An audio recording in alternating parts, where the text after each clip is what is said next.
امام الانبیاء محبوب کبریا حضرت محمد مصطفیٰ صلی اللہ تعالی علیہ وسلم کے دیوانوں نے حد کر دی، پروانوں نے حد کر دی، جس صورت سے بھی ان کو لگایا گیا اسی صورت سے وہ آگے بڑھتے رہے۔ فاروق اعظم کی حکومت ہے، سب کہہ دو رضی اللہ تعالی عنہ۔ مصر کے علاقے میں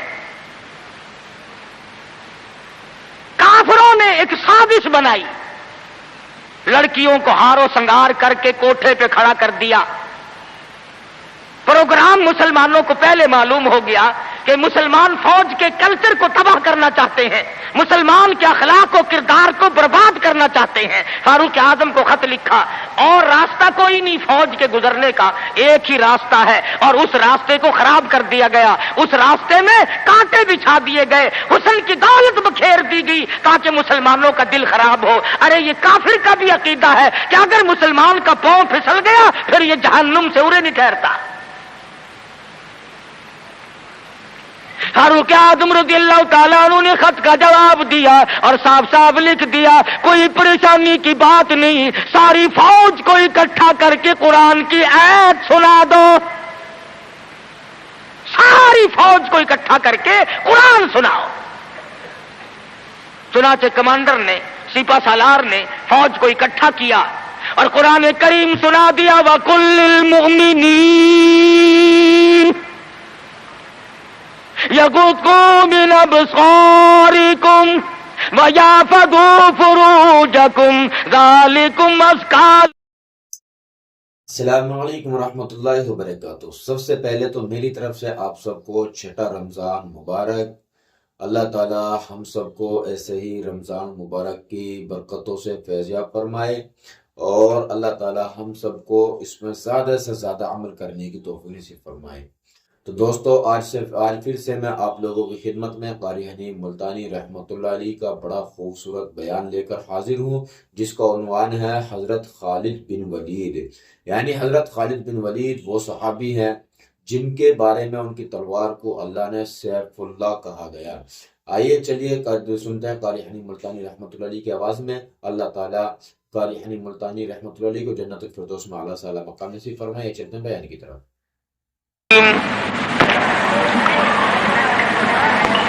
اذا جاء نصر اللہ والفتح ورأيت الناس يدخلون في دين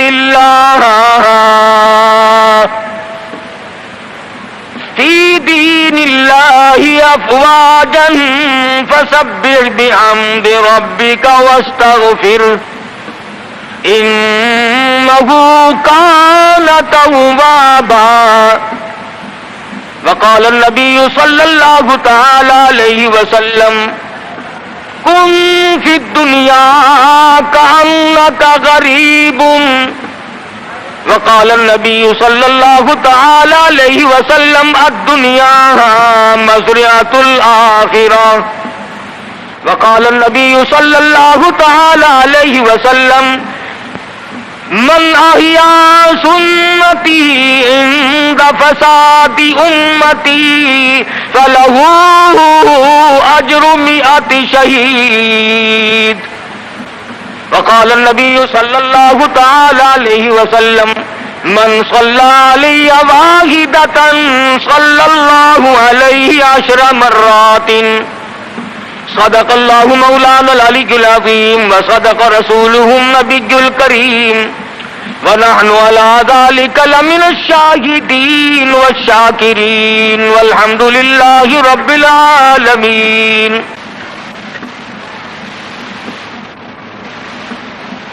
محترم بزرگوں، عزیز دوستوں، حضرت محمد الرسول اللہ صلی اللہ تعالی علیہ وسلم کی تشریف آوری تھی۔ آپ نے تشریف لا کر دنیا بنی نو انسان کو امن کا پیغام دیا، راست بازی کا سبق پڑھایا، حق و صداقت کا درس دیا۔ اور انہیں یہ بتلایا کہ میں اللہ تبارک و تعالیٰ کی طرف سے نبی بن کر آیا ہوں تمہاری رہنمائی کے لیے۔ جن لوگوں کے مقدر اچھے تھے، جن کے نصیب اچھے تھے، انہوں نے موافقت کی، دامن پکڑا، غلامی کی، جانثاری کی، اور دامن پکڑا تو ایسا پکڑا کہ جان کے ٹکڑے تو ہو گئے مگر حضور اکرم صلی اللہ علیہ وسلم کا دامن نہ چھوڑا۔ مصائب ٹوٹے، طوفان کے پہاڑ بن کر ان کے سامنے آئے، تلخ سے تلخ وادیوں سے ان حضرات کو گزرنا پڑا، مگر کوئی تاریخ میں ثابت نہیں کر سکتا کہ محمد کریم صلی اللہ علیہ وسلم کے کسی دیوانے نے دین کو چھوڑا۔ امیر تھا یا غریب تھا، مرد تھا یا عورت تھی، کوئی بھی تھا، اور کیوں نہ ہو، جب ان کے سامنے محمد مصطفیٰ صلی اللہ علیہ وسلم دکھ اٹھایا کرتے تھے، صحابہ کرام کی جان نکل جاتی تھی۔ مکہ مکرمہ ہے، اللہ پاک ہر مسلمان کو زیارت نصیب فرمائے، آمین کہہ دو۔ مسلمانوں کی تعداد بڑی کم ہے، بہت تھوڑی سی تعداد ہے، کفر زوروں پہ ہے، جہالت نے انگڑائیاں لے رکھی ہیں، اور وہ دار الندوہ میں بیٹھ کر مشورے کرتے ہیں کہ اس نبوت کے مشن کو ختم کیا جائے۔ قرآن کریم نے ان لوگوں کے مشوروں کو بھی نقل کر دیا، فرمایا وَإِذْ يَمْكُرُ بِكَ الَّذِينَ كَفَرُوا لِيُثْبِتُوكَ۔ محمد صلی اللہ علیہ وسلم کو قید کر دو، ان کی تحریک ختم ہو جائے گی، ان کا مشن ختم ہو جائے گا۔ او یخرجوک، یا انہیں جلا وطن کر دو، دیش نکالا دے دو۔ او یقتلوک، سرے سے قتل کر ڈالو، نبوت کو دنیا میں سے بے نام و نشان بنا دو۔ اللہ پاک فرماتے ہیں تم نے بھی تدبیر بنائی، تم نے بھی تجویز کی، وَيَمْكُرُونَ وَيَمْكُرُ اللَّهُ،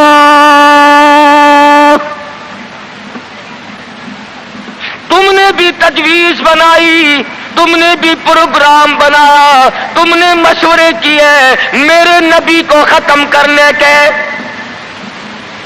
تم ختم کرنے کے پروگرام بناؤ، میں حفاظت کا پروگرام بنائے بیٹھا ہوں، واللہ خیر الماکرین۔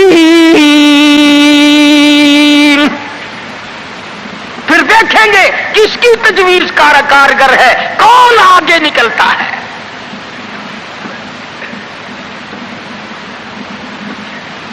یہ مارنے کے درپے ہیں، یہ ختم کرنے کے درپے ہیں، یہ مٹانا چاہتے ہیں، اور اللہ کریم کے سامنے ادھر مدنی کریم صلی اللہ علیہ وسلم ساری رات سجدے فرماتے ہیں۔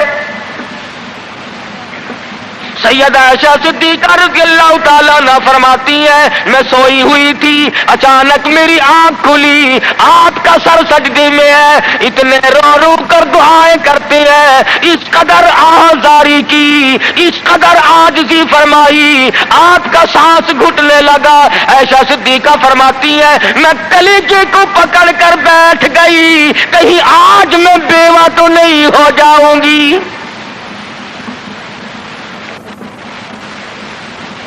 دعائیں مانگتے ہیں میرے پروردگار میری امت کو معاف کر دے، میری امت کو بخش دے۔ آواز آتی ہے او میرے کالی کملی والے، او محبوب رویا نہ کر، اتنا پریشان نہ ہوا کر۔ وما کان اللہ لیعذبہم وانت فیہم وما کان اللہ معذبہم وہم یستغفرون۔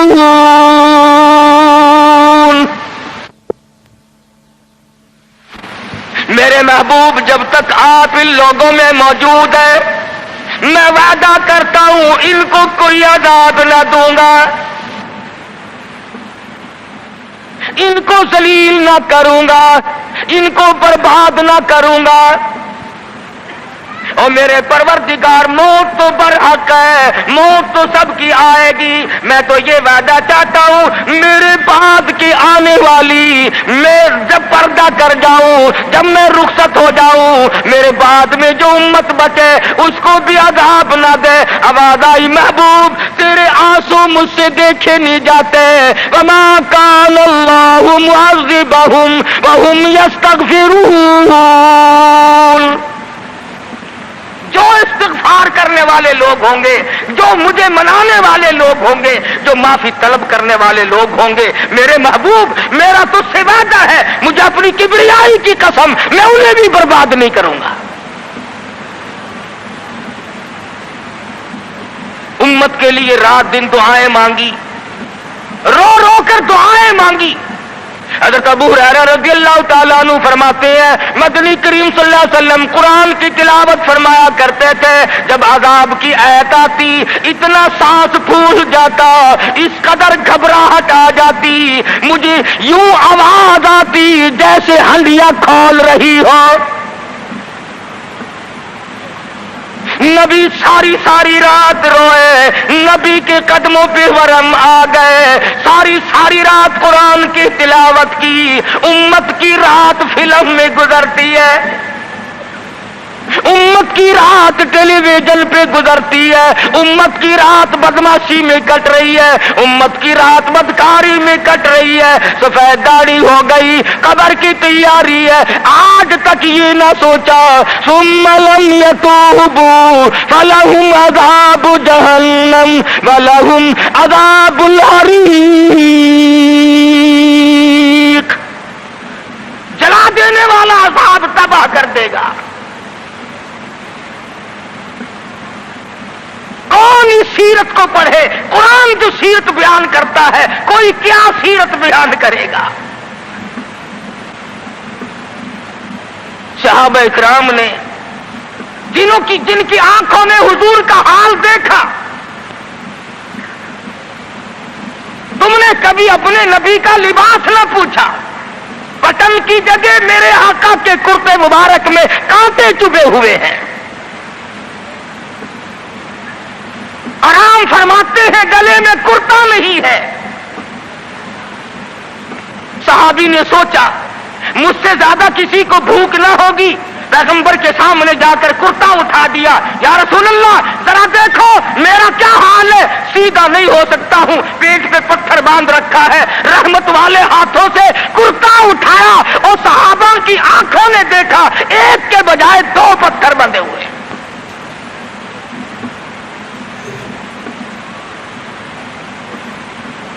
ابو ایوب انصاری رضی اللہ تعالیٰ عنہ کا مکان ہے، اللہ اللہ، ہجرت فرما کر مدینہ طیبہ میں تشریف لائے۔ ہر کوئی چاہتا ہے میرے دروازے پہ قیام ہو، مجھے یہ سعادت ملے، امام الانبیاء میرے مہمان بنے۔ مدینے میں پہنچے، سب نے تمناؤں کا اظہار کیا، اپنی خواہشات کا اظہار کیا، صحابہ رو رہے ہیں اے کاش یہ دولت مجھے مل جائے۔ فرمایا چھوڑ دو، میری اونٹنی جہاں بیٹھ جائے گی میں وہیں ٹھہروں گا، میں وہیں کا مہمان بنوں گا۔ جن گھروں میں بسترے تھے، جن گھروں میں کھانے تھے، جن گھروں میں اہتمام تھا، انتظام تھا، اونٹنی چلتی گئی چلتی گئی چلتی گئی، ابو ایوب انصاری کے دروازے پہ جا کے بیٹھ گئی۔ ابو ایوب انصاری کے گھر میں 3 دن کا پہلے سے فاقہ ہے۔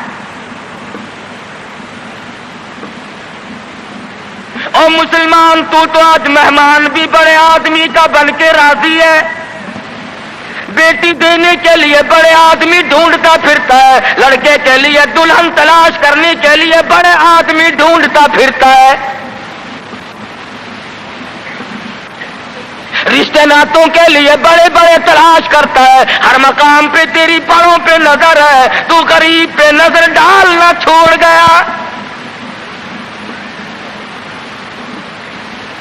مدنی کریم صلی اللہ تعالی علیہ وسلم کا مدینے میں قیام ہے، اللہ کے حکم سے قیام ہے۔ اللہ میاں نے ٹھہرایا، ابو ایوب انصاری کے مہمان بنایا، جس گھر میں 3 دن کا پہلے سے فاتح موجود ہے۔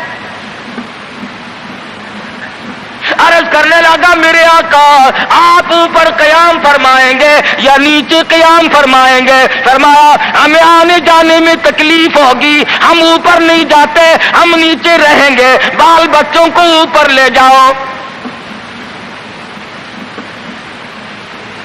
نبی ابو ایوب انصاری رضی اللہ تعالی عنہ کے بال بچوں سے اعتراض فرماتے ہیں اوپر چلے جاؤ، ہم نیچے ٹھہریں گے تاکہ پردہ کرانے میں بار بار ہمیں تکلیف نہ اٹھانی پڑے۔ اور نبی اپنے امتی کی بیوی کی عزت کو، آبرو کو کتنا عزیز رکھتا ہے، اور آج مسلمان جو ہے وہ سڑکوں پہ گھسیٹے پھرتا ہے۔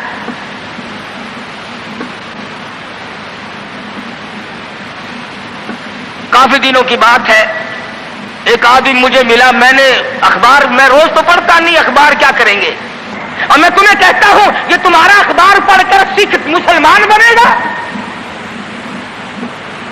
یہ تمہارا اخبار پڑھ کر چوڑا چمار ہندوستان کا بنیا اور ہندو وہ اسلام لائے گا؟ میں ابھی 80 میں جب ہندوستان گیا، پٹیالے شہر میں ظہر کی نماز جب میں پڑھ کے نکلنے لگا، ایک عورت نے میرا یہاں سے ہاتھ پکڑا اور کہنے لگی مولوی تو پاکستان سے آیا؟ میں نے کہا بہن پاکستان سے آیا ہوں۔ رو پڑی اور کہنے لگی وہ محمد ابن قاسم کب آئے گا؟ تم سارے مر گئے، سید کی بیٹی ہو، سکھ کے گھر میں 34 برس ہو گئے خنزیر کھاتے ہوئے، اور کب چھڑاؤ گے؟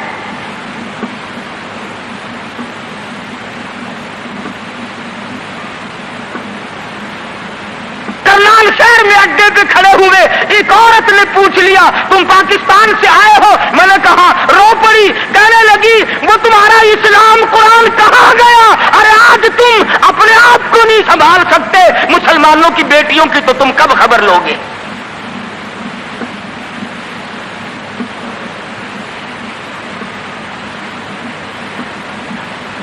مدنی کریم صلی اللہ تعالی علیہ وسلم فرماتے ہیں ہم نیچے قیام کریں گے، تم اوپر چلے جاؤ۔ ابو ایوب انصاری اوپر تشریف لے گئے، دل میں خیال آیا نبی کا حکم ملا، میں اوپر آ گیا، ادب کے خلاف ہے میں اوپر بیٹھوں، میرے آقا نیچے ہے۔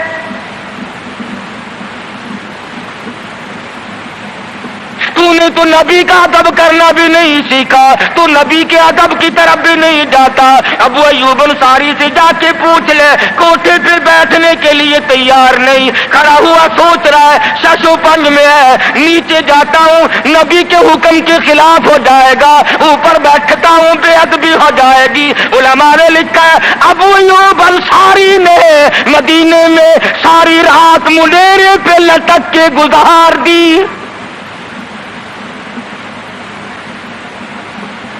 تمام رات ابو ایوب انصاری رضی اللہ تعالی عنہ منڈیرے پہ لٹک کے رات پوری کر دیتا ہے۔ نیچے جاتا ہوں نبی کے حکم کے خلاف ہوگا، اوپر بیٹھتا ہوں بے ادبی ہوگی، ارے نہ بیٹھا نہ نیچے گیا، ساری رات لٹک کے گزار دی۔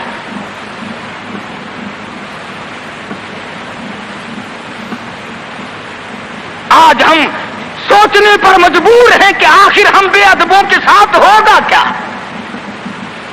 بنے گا کیا؟ جن لوگوں نے ادب کیا ان کے مقدر جاگ اٹھے، ان لوگوں کو خداوند کریم نے دنیائی میں بخت لگائے۔ حضرت خالد بن ولید رضی اللہ تعالی عنہ اطلاع دی گئی، خبر ملی کہ عیسائی سردار عیسائی بادشاہ 1.5 لاکھ کے قریب فوج لے کر مسلمانوں پہ حملہ کرنے کے لیے آیا ہے۔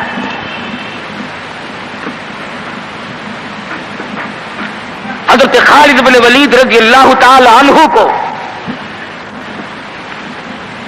50-60 آدمی دیے، جاؤ بادشاہ کی فوج کا اندازہ لگا کے آؤ، تخمینہ لگا کے آؤ، اسلحہ دیکھ کے آؤ، ان کی تعداد کا اندازہ لگاؤ وہ کتنے ہیں۔ حضرت خالد بن ولید رضی اللہ تعالی عنہ چند صحابہ کرام کو ساتھ لے کر کے پہنچے. عیسائی بادشاہ کو پتہ چلا، اس نے حضرت خالد بن ولید رضی اللہ تعالی عنہ کو بلایا اور کہنے لگا کہ دیکھو جنگ اچھی چیز نہیں ہے، ہم سے صلح کر لو، ہم سے صلح کر لو. حضرت خالد فرمانے لگے صلح میں دیر کیا ہے، قول لا الہ الا اللہ محمد الرسول اللہ صلی اللہ علیہ وسلم، کلمہ پڑھ، مسلمان بن جا، میرا بھائی بن جا، جنت کا حقدار بن جا، میرے نبی کا غلام بن جا، اللہ کی توحید کا ماننے والا بن جا، ابھی تمام باتوں میں صلح ہو جائے گی. وہ کہنے لگا بڑا جلدی کلمہ پڑھا ہے، جیسے میں اکیلا بیٹھا ہوں، تو نے میری فوج دیکھی ہے؟ 1.5-2 لاکھ فوج لے کے آیا ہوں، کھا جائے گی میری فوج تمہیں. کلمے پڑھا رہا ہے.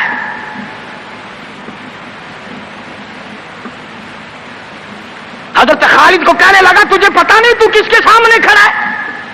فرمایا ہاں ایک عیسائی کافر کے سامنے کھڑا ہوں. وہ کہنے لگا ہے کوئی جلاد؟ فوراً تلوار لے کر حاضر ہو گئے، کہا اس گستاخ کی گردن کاٹ مارو. حضرت خالد کے ساتھ 2 آدمی اور تھے. انہوں نے یہ نہیں کہا ہے جی اجی ہم تو یوں ہی بات کر رہے تھے جی، اجی آپ برہم ہو گئے، اجی حضور آپ ناراض ہو گئے. حضرت خالد نے یہ نہیں فرمایا کہ باہر والوں کو اطلاع کر دو، وہ 50-60 آدمی تو ہمارے ساتھ مل جائے. 2 ساتھیوں کو فرمایا اب ایک دوسرے کی طرف مت دیکھنا، تلوار نکال لو، انشاءاللہ حوض کوثر پہ ملاقات ہوگی. 3 آدمی 1.5-2 لاکھ کے مقابلے میں ٹکرا گئے. یہ نہ سوچا کہ ہوگا کیا. حضرت خالد بن ولید رضی اللہ تعالیٰ عنہ اور 2 ساتھی اور تمام کافروں کی فوج میں گھر گئے. جنگ شروع ہو گئی. ابو عبیدہ بن جراح رضی اللہ تعالیٰ عنہ کے خام میں مدنی کریم صلی اللہ علیہ وسلم تشریف لائے. فرمایا ابو عبیدہ تو سویا ہوا ہے، میرا خالد گھیرے میں آ گیا. گھبرا کے اٹھے، شور مچایا، لوگوں جلدی کرو پہنچو، خالد گھیرے میں ہے. حضرت خالد کی بیوی ام تمیم سنتی ہے، کہنے لگی نہیں مجھے یقین نہیں آتا، میرا خالد گھیرے میں آنے والا نہیں، آ ہی نہیں سکتا. گھر میں کھڑی ہو کر چاروں طرف نظر مارتی ہے، دیکھتی کیا ہے؟ وہ ٹوپی جس میں امام الانبیاء محبوب کبریا حضرت محمد مصطفیٰ صلی اللہ تعالی علیہ وسلم کے منہ مبارک رکھے ہوئے تھے، وہ بھول آئے. ام تمیم کہتی ہے خالد تو ضرور گھیرے میں آ گیا، تیری ٹوپی یہاں رہ گئی.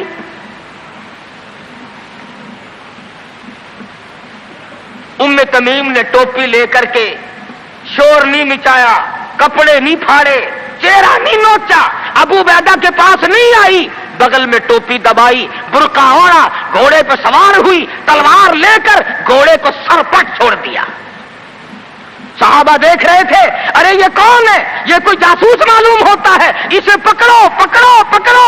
صحابہ نے گھوڑے دوڑائے، گھیرے میں لے لیا، پوچھا برقع پوش تو کون ہے؟ کہنے لگی نہ چھیڑو، خالد کی بیوی ام تمیم ہوں. تو کہاں چلی ہے؟ کہنے لگی میرا خالد گھیرے میں آ گیا، ٹوپی گھر پہ بھول گیا، وہ پہنچانے چلی ہوں، ہمیں دے دے ہم پہنچا دیں گے، تو عورت ذات ہے. کہنے لگی خالد کی جو قدر میں جانوں تم نہیں جانتے، جان دے دوں گی مگر ٹوپی کسی کو نہ دوں گی. نکل پڑی، آ کے دیکھا تلواریں چل رہی ہیں، گاجر مولی کی طرح آدمی کٹ رہے ہیں. حضرت خالد بن ولید بیچ میں ہے. ام تمیم نے تلوار نکال کر چلانی شروع کر دی، گاجر کی طرح لوگوں کو کاٹ مارا. خود حضرت خالد کہتے ہیں او میرے ساتھیوں، اس نوجوان کو پہچانو، اس برقع پوش کو پہچانو، اس نقاب پوش کو پہچانو، یہ کون ہے؟ جب سامنے گئی، نقاب اٹھا کے کہنے لگی خالد تیری بیوی ام تمیم یہ ٹوپی بھول آئے ہو پہنچانے آئی ہو. اور کراچی کے مسلمانوں تم نے کبھی سوچا نہیں خالد کے سر پہ نبی کی ٹوپی نہیں جس میں نبی کے بال رکھے ہوئے تھے وہ گھیرے میں آ گئے. آج تیرے پاس قرآن نہیں تو گھیرے میں ہے. وہ ٹوپی گھر پہ بھول آیا تھا تو قرآن کو مسجد میں قید کر کے آیا. آج تو کفر کے لرزے میں پھنسا ہوا ہے. تو گھیرے میں ہے. تجھے کوئی نہیں نکال سکتا اللہ کے قرآن کے سوا. تم کتنی عسکری طاقت بڑھاؤ, تم تعداد بڑھا لو, تم چھوٹے بڑے زور لگاؤ, کتنی تم کوشش کرو, خدا کی قسم جب تک تم اللہ کا قرآن لے کر کے نہیں بیٹھتے اس وقت تک تمہارا گھیرا نہیں ٹوٹ سکتا. تم نے اللہ کے قرآن کو مسجد میں قید کر دیا.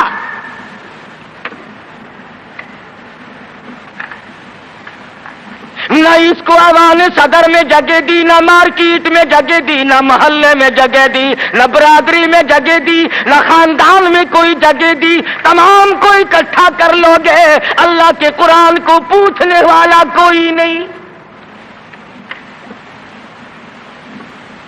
کون پوچھے؟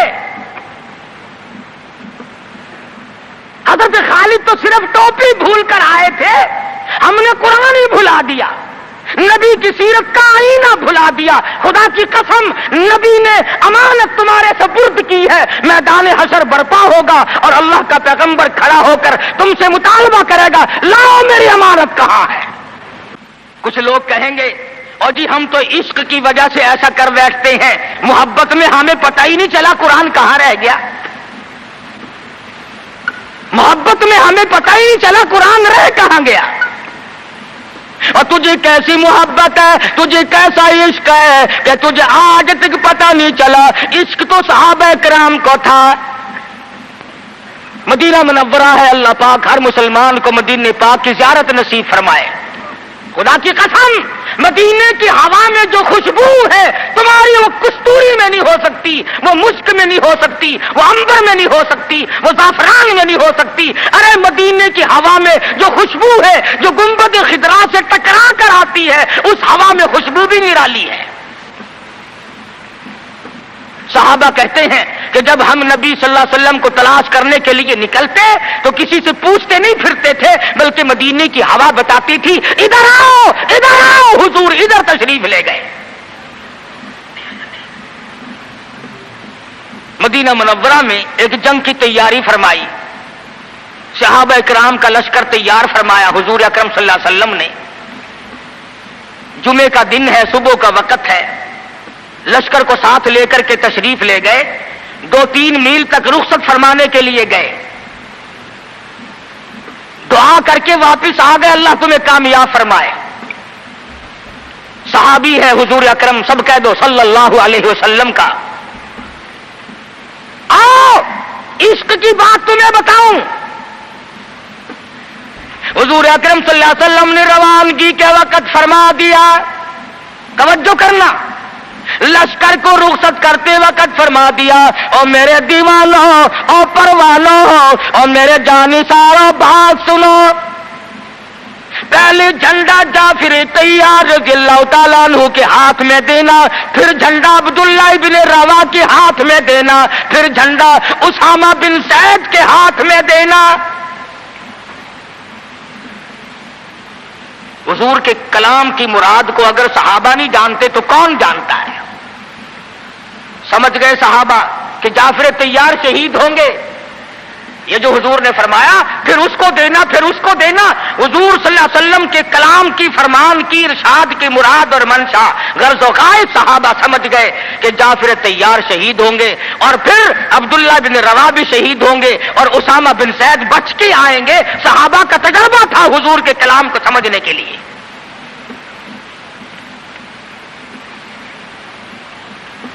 عبداللہ ابن روا رضی اللہ تعالی عنہ نے سوچا کہ تسلی تو میری ہو گئی کہ میں شہید ہوں گا, اس جنگ میں واپس نہیں آؤں گا, مگر چلو جمعے کا دن ہے, سواری میری بڑی تیز ہے, میں آخری جمعہ سرکار دو عالم صلی اللہ علیہ وسلم کے پیچھے کیوں نہ پڑھوں اور جمعہ پڑھ کے جاؤں گا، ایک مرتبہ اور اپنے آقا کا دیدار کروں گا۔ واپس مدینے میں آئے، گھر نہ گئے، بیوی بچوں میں نہ گئے، باغ و بہار میں نہ گئے، فصل باڑی میں نہیں گئے، لوگوں میں نہیں گئے، سیدھے مسجد نبوی میں تشریف لائے۔ جمعے کی نماز کے بعد مدنی کریم صلی اللہ علیہ وسلم سے سلام کیا۔ حضور نے فرمایا عبداللہ، میں نے تو تجھے صبح رخصت کیا تھا لشکر کے ساتھ، تجھے صبح روانہ کر دیا تھا، تو چلا گیا تھا فوج کے ساتھ۔ عرض کیا یا رسول اللہ، میرے ماں باپ قربان ہو جائیں، آپ کے فرمان سے میں نے یہ اندازہ لگایا کہ میں شہید ہو جاؤں گا، میرا یہ آخری جنگ ہے، یہ آخری جہاد ہے۔ میرے دل میں ایک بات آئی، آج جمعے کا دن ہے، اپنے آقا کے پیچھے جمعہ بھی پڑھوں، آخری جمعہ پڑھوں اور آخری دیدار کر کے جاؤں۔ اب تھوڑے سے مجھے آپ بول کے بتائیں، عبداللہ ابن رواح کا یہ عشق ہے کہ نہیں؟ کوئی ڈر کی بات نہیں، کوئی خوف کی بات نہیں، بیوی بچوں کی محبت نے نہیں کھینچا، باغوں کو دیکھنے نہیں گیا، بچوں سے ملاقات کے لیے نہیں گیا۔ ارے حضور کا عشق ہے، کہتا آخری جمعہ، آخری دیدار، آخری ملاقات۔ اور عرض کیا میرے آقا، میں اپنے ساتھیوں کو جا ملوں گا، میری سواری بڑی تیز ہے۔ امام الانبیاء محبوب کبریا حضرت محمد مصطفیٰ صلی اللہ علیہ وسلم کا چہرے انور سرخ ہو گیا۔ فرمایا عبداللہ، تو ساتھیوں کو نہیں مل سکتا، نہیں مل سکتا، جب تیرے ساتھی جنت میں جائیں گے 500 سال بعد میں بہشت میں جا سکے گا۔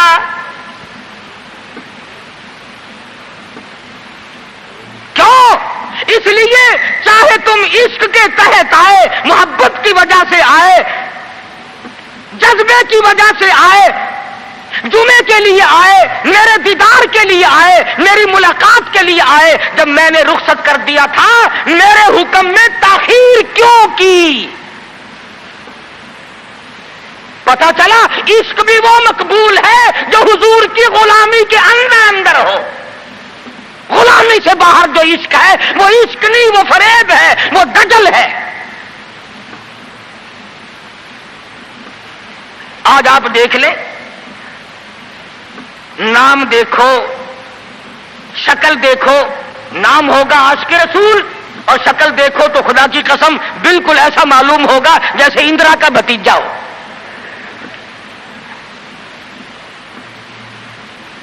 پہچان نہیں سکے گا آدمی۔ کیا کر سکتا ہے آدمی شکل میں؟ صورت نہیں، سیرت نہیں، لباس نہیں، اخلاق نہیں، کردار نہیں، تمام چیزوں کا تختہ نکال کے رکھ دیا ہے۔ اور آج قوم اسی وجہ سے مصیبتوں سے دوچار ہے، وہ نرغے میں پھنسی ہوئی ہے، وہ نکل نہیں سکتی، وہ سہارا ڈھونڈ رہی ہے مادی قوت کا۔ حضور ناراض ہو گئے صلی اللہ علیہ وسلم۔ صحابی کہتے ہیں میں چاہتا تھا زمین پھٹ جائے، مجھے لقمہ بنا کر نگل جائے۔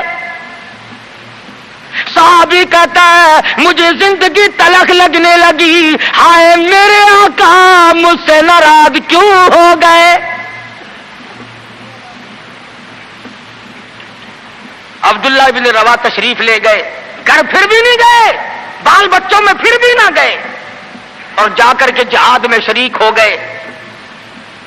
3 دن گزر گئے، کوئی چیز حلق میں نہ گئی، کمر سیدھی نہیں ہو سکتی تھی، جنگ سخت تھا، لڑائی شدید تھی، تلواریں چل رہی تھی۔ عبداللہ بن رواح فرماتے ہیں مجھے بھوک لگی، سیدھا کھڑا نہیں ہو سکتا تھا، مجھے یاد آیا میرے تھیلے میں گوشت کے خشک ٹکڑے موجود ہیں، میں ان کو منہ میں لے کر ذرا چوسنے لگا، مجھے مدینے کا باغ یاد آیا، مجھے بیوی یاد آئی، مجھے اولاد یاد آئی۔ اے نبی کے دیوانے کا طرز زندگی دیکھ۔ صحابی کہتا ہے میں نے انگلی حلق میں ڈال کر وہ بوٹی باہر نکال دی، کہا اچھا میں تجھے کچھ کھانے کے لیے دینے لگا ہوں تو یہاں بیٹھ کر گھر یاد آیا، کھڑے ہو گئے اور فرمانے لگی اور میری بیوی اور تمہیں طلاق ہو،